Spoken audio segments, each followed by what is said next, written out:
konsepnya kasus Nikita Mirzani ini, perihal yang Abah sampaikan tadi, sama dengan konsep awal dulu pengaturannya. Jadi rahasia itu, baik nama baik, ya baik pencemaran nama baik itu, atau rahasia itu, tujuannya digunakan untuk mendapatkan tanda tangan atau bisnis yang Abah sebutkan.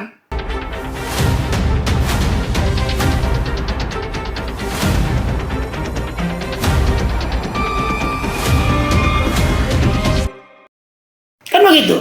DRG emang lu gile? Emang lu gak punya otak? Kan begitu kurang lebihnya, Pak. Boleh juga sih. Ini kita buat gua aja, men. Maksudku begini, kamu itu waras loh. Kamu itu punya akal sehat, sama suamimu ada. Kalau kamu mau buat kesepakatan, ya itu kan kesepakatan kamu, sekalipun kamu tertekan. Kata konsep hukumnya begitu. Namun kalau kamu melaporkan sejak awal memerasan itu, ya sebelum gitu. Ini aku datang nih, Abah, gue bilang begini, lu, gue punya bukti tentang ini lo nih. Kalau lu nggak ngasih gue duit, gue posting nih, gue sebarkan nih. Kan itu, Iya. Maka kata sentage dalam konsep Prancis itu, ya, dia berfungsi di situ. Sentage itu apa? Sentage itu kan bahasa Prancis artinya bernyanyi kan, chanter, bernyanyi. Orang bernyanyi untuk dapat keuntungan.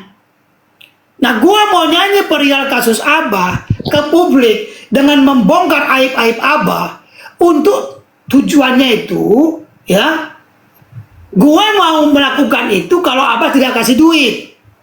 Namun kalau Abah ngasih saya duit, saya tidak mau jadi nyanyi. Kalau Abah mau bisnis sama aku, tanda tangan, memang konsep awalnya ini, makanya sama, Nih, ku bacakan pasal Prancisnya ya.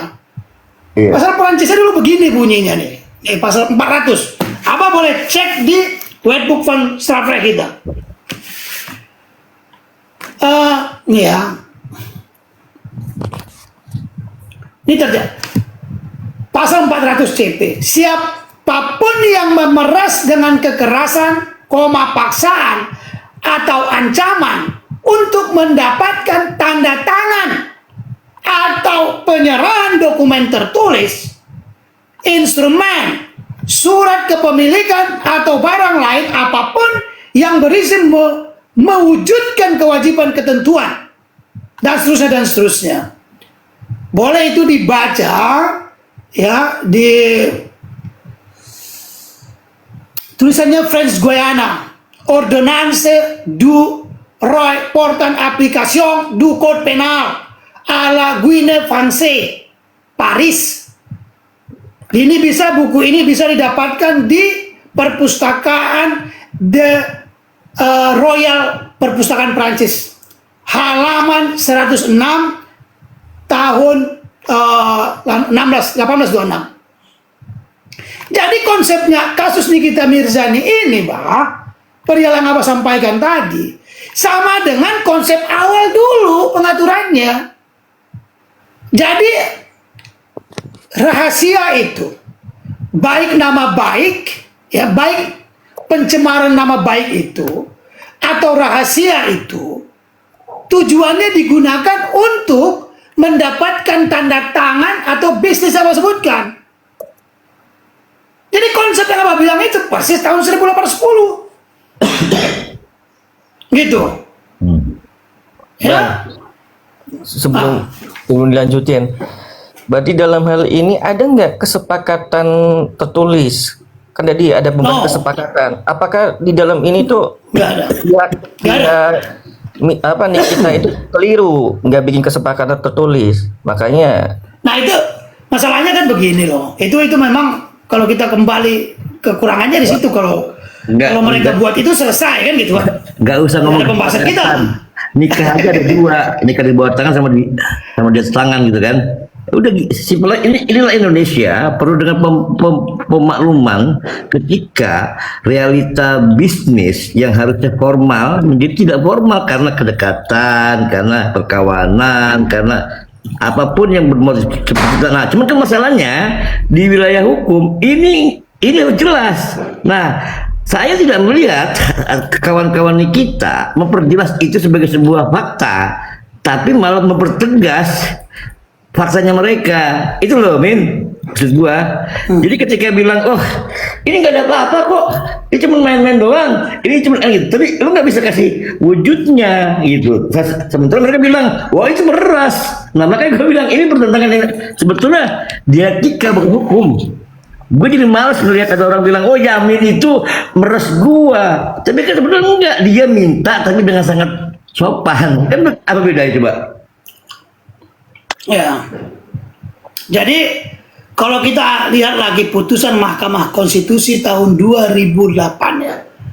Ada kemarin ku catat itu masukkan sebagai landasan argumentasiku ya. Jadi kan aku begini ya. Ada pasal yang tadi kusebutkan 421 di ges justinian di causa de metus causa itu.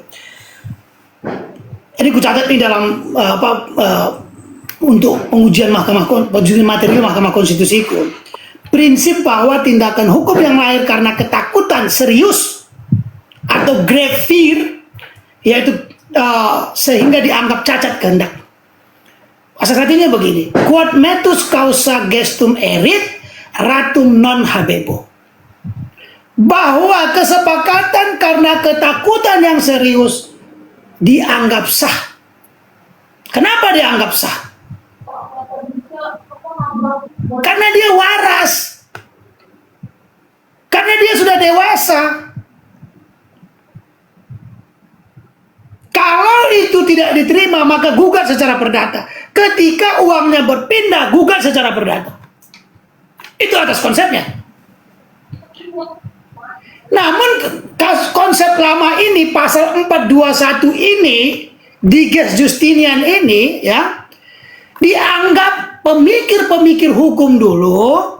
Loh kalau begini negara kemana? Kan negara memberikan jaminan kepada setiap rakyat dari rasa aman, benar nggak? Benar nggak Pak? Iya. Iya kan? Benar nggak Parmelai? Mas Praduga? Kok konstitusi kita memberikan jaminan rasa aman kepada setiap warga nggak? Iya Bang, benar. Betul Bang, betul Bang. Iya. Rasa aman dia berikan. Maka di pasal 28G, ya kan? 28G ayat 1. Setiap orang berhak atas perlindungan diri pribadi. Kata diri pribadi ini lahirlah undang-undang data pribadi, salah satunya.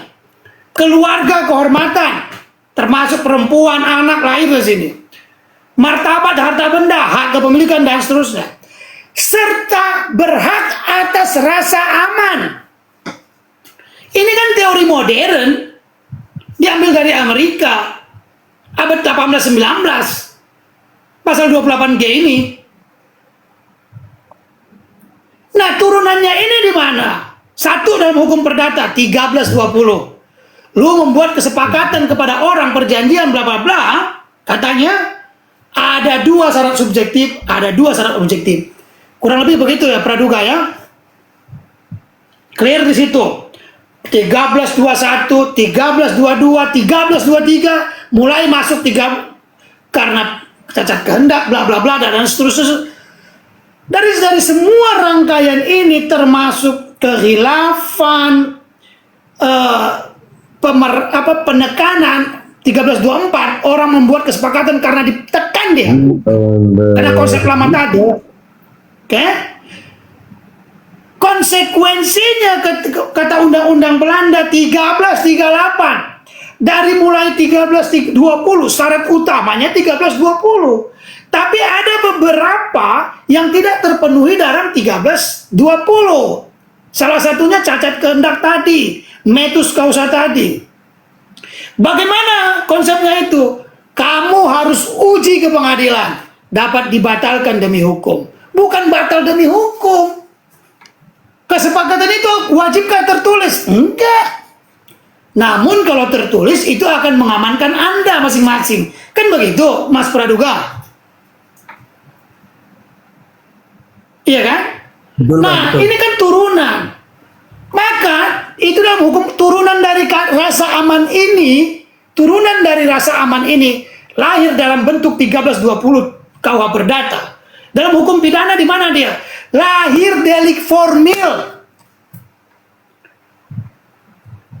Bahwa negara menjamin setiap warga negara memiliki rasa aman.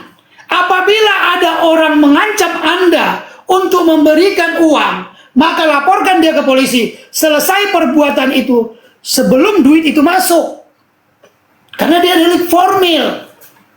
Kalau uangnya berpindah bagaimana? Itu urusan pribadi.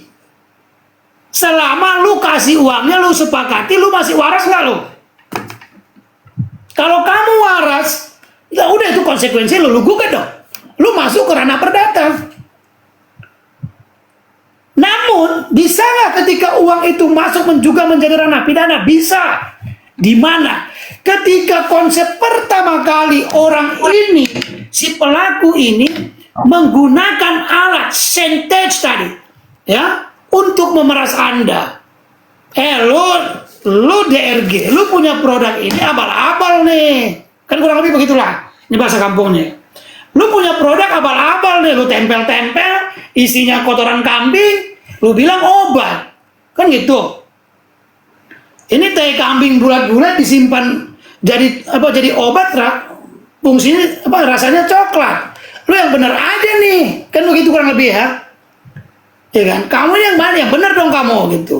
Bang, Kalau aku mengatakan begitu, lalu kuperas dia, maka aku pun wajib dipidana.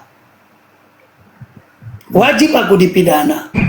jadi dari penjelasan itu kesimpulannya harusnya ini dibawa ke ranah perdata karena tidak ada kesepakatan.